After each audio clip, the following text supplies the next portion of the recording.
Let me introduce our special guest speaker, Ma'am Zahra Kaniz. Ma'am Zahra Kaniz is a licensed clinical psychologist. She's based in Lahore. She's co-founder of Cleansing Conversation, also working with both local and international clients with expertise in evidence-based therapy like CBT and psychodynamic therapy. She provides empathetic, culturally sensitive care to couple and families. We are excited to hear her insights today and look forward to an engaging session. Thank you. Assalamu alaikum everyone. I'm Zahra Kaniz. I'm a clinical psychologist. And today we are going to talk about how we can navigate emotional storms. If you're not well aware of this term, emotional storms क्या होते हैं? Basically, it's just like physical storms. जब भी मौसम बदलता है, आंधी आती है, तूफान आता है, there is a lot of destruction. खासतौर पे living in the third world country, you see a lot of problems after the storms, floods, excessive rain. तो बहुत ज्यादा डैमेज हो जाता है प्रॉपर्टी का, फिजिकल एसेट्स का, may be cars, may be houses and everything. तो उसके बाद हमें कुछ ना कुछ प्रिकॉशनरी मेजर्स लेने पड़ते हैं. जो डैमेज हो चुका है उसको ठीक करना पड़ता है. बट अगर हम पहले ही प्रिकॉशनरी मेजर्स ले लेते तो हम शायद उस स्टॉर्म से बच सकते थे, उससे हुई प्रॉब्लम से बच सकते थे. और अगर हमारा डैमेज इतना ज्यादा क्रिएट हो चुका है तो rather we cry over it. जैसे कि अक्सर ऐसा होता है, we go through floods and earthquakes and we do talk about it and we cry over it that this was such a devastating event that had happened, leading to loss of lives and property damage and asset damage. तो उसके बाद फिर हम रो लेते हैं, plan कर लेते हैं कि अच्छा आगे से हम ऐसे करेंगे. बट अगेन, क्या हम वो प्रिकॉशनरी मेजर्स ले सकते हैं या लेते हैं या सोल्यूशंस की तरफ आते हैं? That is another topic regarding है. ये चीजें हमने देखी हुई है यहाँ पे. इसी तरह से इमोशनल स्टॉर्म्स होती हैं. हम कभी भी किसी भी मुश्किल वक्त से जब गुजरते हैं, खास तौर पे when we lose someone that is close to us, dear to us, and we lose a job. Maybe we are moving from one city to another, one place to another. Maybe we are moving abroad or coming back from abroad to here. तो ऐसे बहुत सी problems होती हैं जो हमें emotionally shatter कर देती हैं, जो हमारे लिए बहुत बड़ा लॉस साबित हो सकता है. जो मेरे लिए एक बहुत बड़ा लॉस हो, वो आपके लिए ना हो. लेकिन आपके लिए जो बहुत बड़ा लॉस है, वो आपकी जिंदगी में वो इमोशनल स्टॉर्म लेकर आ सकता है. सो आई डू से कि किसी को, खास इंसान को अपनी जिंदगी में खो देना, दैट इज डेथ, या फिर इवन उस इंसान से आपका राब्ता खत्म हो जाना, is a very big loss that have induced depression, anxiety and cases of other psychological disorders. क्योंकि ये इतनी बड़ी इमोशनल स्टॉर्म है हमारे लिए कि हम इसको संभाल ही नहीं पाते, क्योंकि हमें किसी ने प्रिपेयर ही नहीं किया कि हम इस इमोशनल स्टॉर्म को कैसे संभालेंगे, इसको कैसे डील करेंगे, और इसके साथ, इतने बड़े लॉस के साथ, आगे अपनी जिंदगी को कैसे लेकर चलेंगे. सो व्हाट हैपन इज कि अगर हमारी जिंदगी में एक बहुत बड़ा हादसा होता है, उसके बाद हमें ये समझ ही नहीं आती कि हाउ, पहली बात हम फील क्या कर रहे हैं, फिर उन फीलिंग्स का करना क्या है, और फिर उनको आगे कैसे लेकर चलना है.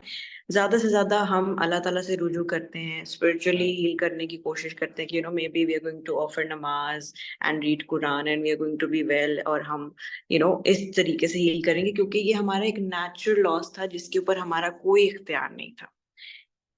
एवरी लॉस इज नेचुरल, चाहे वो फाइनेंशियल हो, फिजिकल हेल्थ वाइज हो, रिलेशनशिप वाइज हो, वर्क रिलेटेड हो, स्टडीज रिलेटेड हो. It is all natural because आपका इस चीज में कोई इख्तियार नहीं है.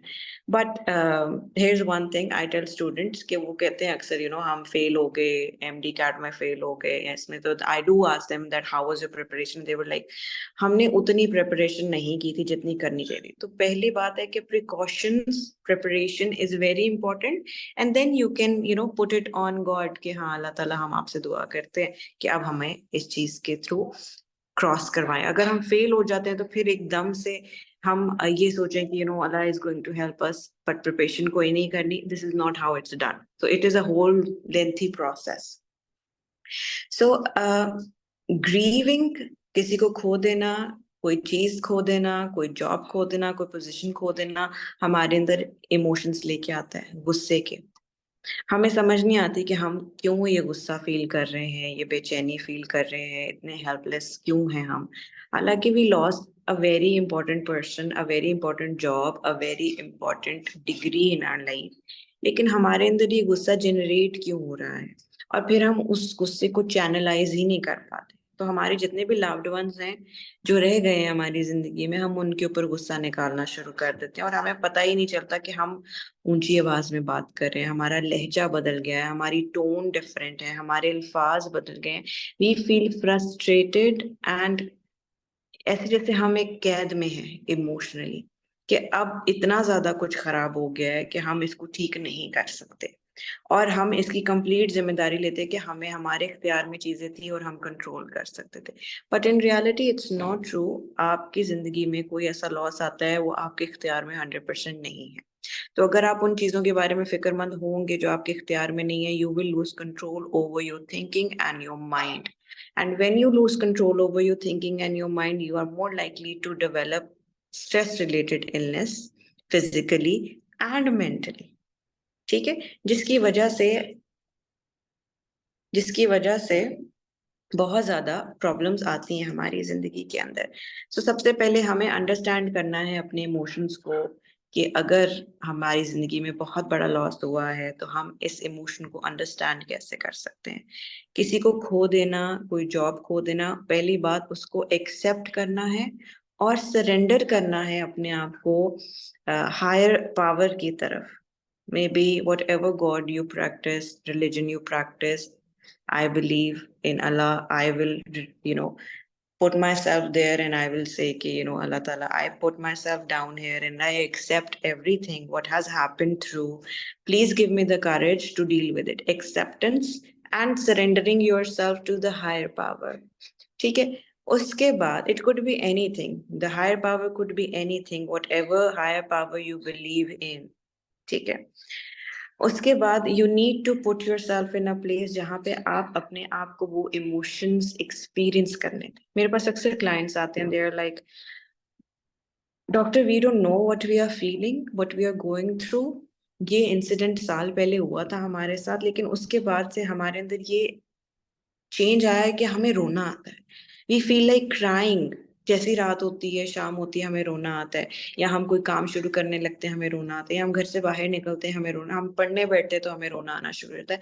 I don't know what is happening with me. This is because हमने अपने इमोशंस को सप्रेस कर दिया। उस इमोशनल स्टॉर्म के आने के बाद हमें लगा कि we can not express our emotions, क्योंकि nobody is going to understand, या हमें एक्सप्रेस ही नहीं करने आते, या हमारे पास इतनी सेफ एनवायरनमेंट नहीं है हमारे घर में कि हम अपने इमोशंस को एक्सप्रेस कर सकें।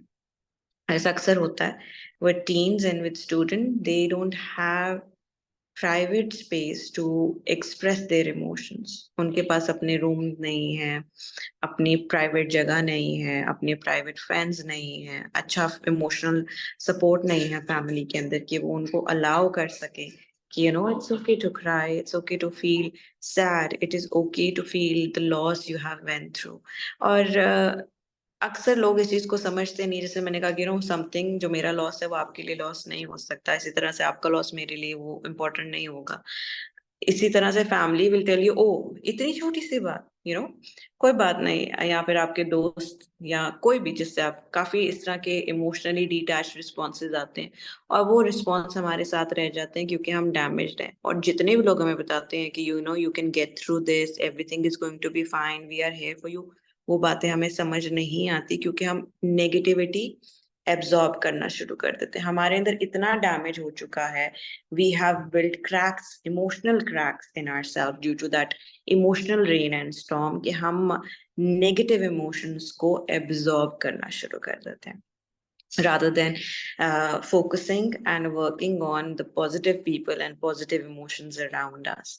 तो ये एक बहुत चैलेंजिंग सी सिचुएशन होती है. आई सजेस्ट कि हम सबसे पहले अंडरस्टैंड करें कि हम सैडनेस से गुजर रहे हैं, एंजाइटी से गुजर रहे हैं, रोना आ रहा है, नाउमीदी हो रही है, दिल नहीं लग रहा किसी चीज में, कोई चीज अच्छी नहीं लग रही. इन इमोशंस को एक्सेप्ट करें rather than brushing them under the carpet.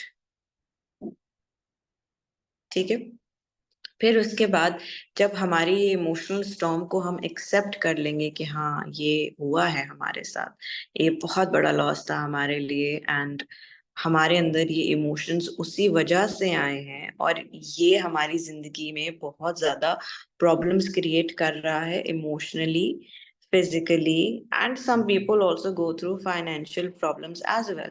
So कभी भी इस तरह के जब हम इमोशन से गुजर रहे हैं तो we need to acknowledge our feelings first, then we need to see presence of God, whatever the higher power you believe in, and the third step I would recommend is कि हमें connections, strong emotional healthy connections के ऊपर invest करना चाहिए. So now this is something जो आपकी जिंदगी में अगर एक बहुत बड़ी इमोशनल स्टॉर्म आई, आप दोस्त बनाने नहीं निकल सकते ऑनेस्टली, और उस वक्त बनेंगे भी नहीं, क्योंकि आप इतनी वल्नरेबल स्पेस पे हो कि हर चीज आपको बहुत ज्यादा वल्नरेबल लगेगी.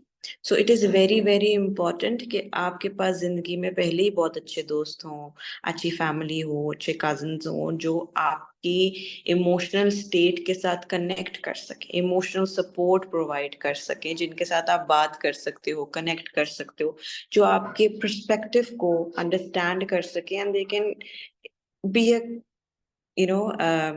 एक कैथार्टिक सेशन हो सके उनके साथ. जैसे कि आप कोई भी बात करो, they are listening rather than giving you advices on your life and what you should have done. ओ मैंने तो कहा था ऐसे कर लेना, these kind of comments, they don't help at all. And आप भी खुद भी कोशिश करें लोगों को इस तरह की एडवाइस देने से कि नहीं, इस तरह के अल्फाज किसी की मदद नहीं करते, बट हाँ किसी को जेन्युइनली सुनना, उसको अंडरस्टैंड करने की कोशिश करना, उसके साथ बैठ के कंफर्टेबल स्पेस देना उसको, is very very important. Rather than अगर कोई अपना दुख सुना रहा है तो आप उसका अपना दुख सुनाना शुरू कर दो, या कहो कि इतना बड़ा दुख नहीं है, या कहो कि नमाज पढ़ लो, या कहो कि सबके साथ होता है. These things don't help at all. In fact ये और डैमेज करेंगे उस इंसान को जो एक बहुत बड़ी प्रॉब्लम से गुजर है.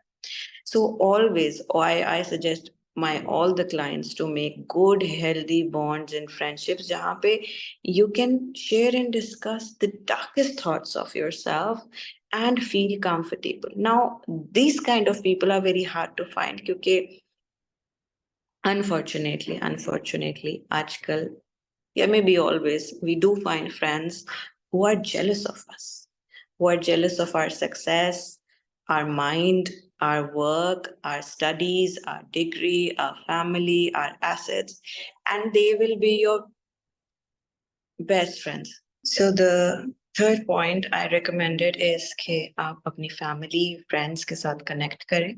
You should have a good emotional support जहाँ पे आप vent out कर सको कि this is what happened and this is what we are feeling and this is what we are going through and these are the thoughts that we are having that is destructive for me or my future or my family or my relationships. I need help.